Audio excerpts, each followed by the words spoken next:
दोस्तों, अस्सलामु अलैकुम व रहमतुल्लाहि व बरकातुहू। आप तमाम का खैर मकदम है। इंशाअल्लाहुल अज़ीज़ आज हम बात करेंगे नमाज के मुताल्लिक़।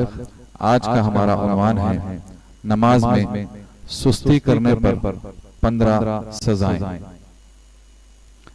हजरत सैयदना शेख अब्दुल क़ादिर जिलानी रहमतुल्लाह अलैह एक रिवायत नक़ल करते हैं अपनी मारूफ किताब गुनियतुत तालिबीन में कि अल्लाह ताला नमाज की अदायगी में सुस्ती करने वाले को 15 सजाएं देगा।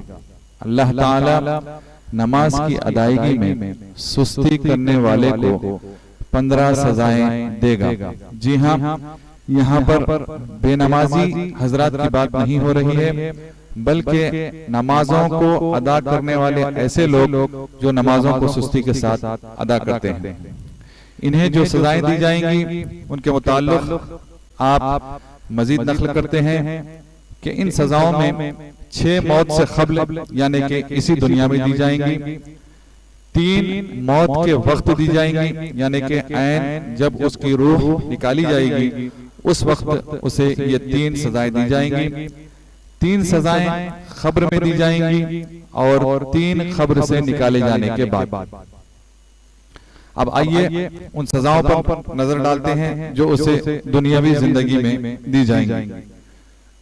सबसे पहले तो ऐसे शख्स को सालेह यानी नेक नहीं कहा जाएगा।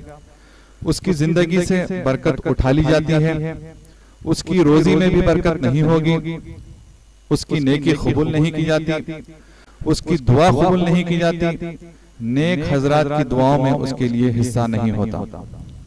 हजरात, दुनियावी जिंदगी में नमाजों में सुस्ती करने वालों को जो सजाओं का जिक्र यहाँ किया जा रहा है उस पर हमें गौर करने की जरूरत है।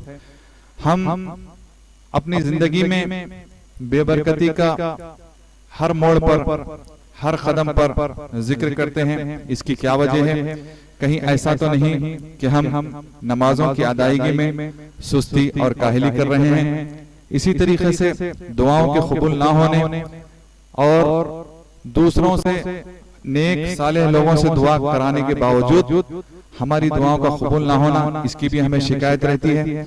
तो हमें यह भी देखना होगा कि कहीं इसकी वजह हम खुद तो नहीं, हमारा खुद अमल तो नहीं कि हम नमाजों को सुस्ती के साथ अदा करने वाले तो नहीं।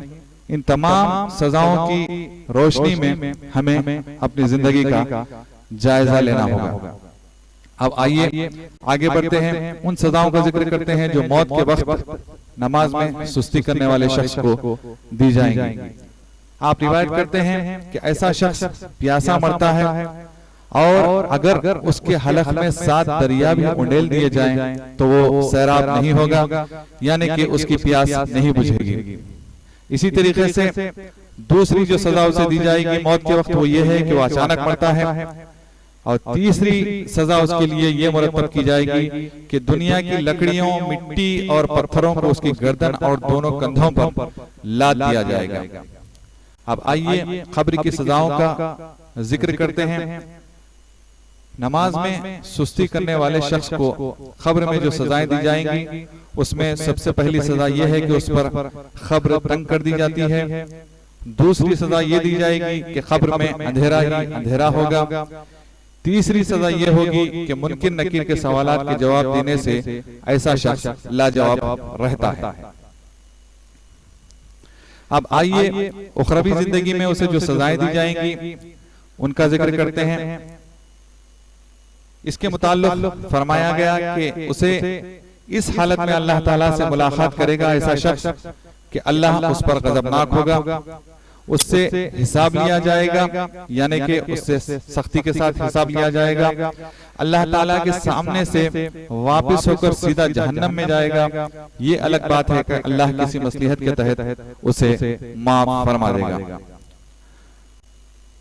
अल्लामा इकबाल ने क्या ही खूब कहा है कि ये एक सजदा जिसे तू गिरा समझता है 1000 सजदों से देता है आदमी को नजात। हमारा इस वीडियो को बनाने का मकसद ये है कि हजरत सैयदना शेख अब्दुल क़ादिर जिलानी ने ये जो रिवायत नकल की है नमाज में सुस्ती और काहली करने वालों के ताल्लुक से, इसकी रोशनी में हम अपने अमाल का जायजा लें और अपनी इस्लाह करें। अस्सलामु अलैकुम व रहमतुल्लाह।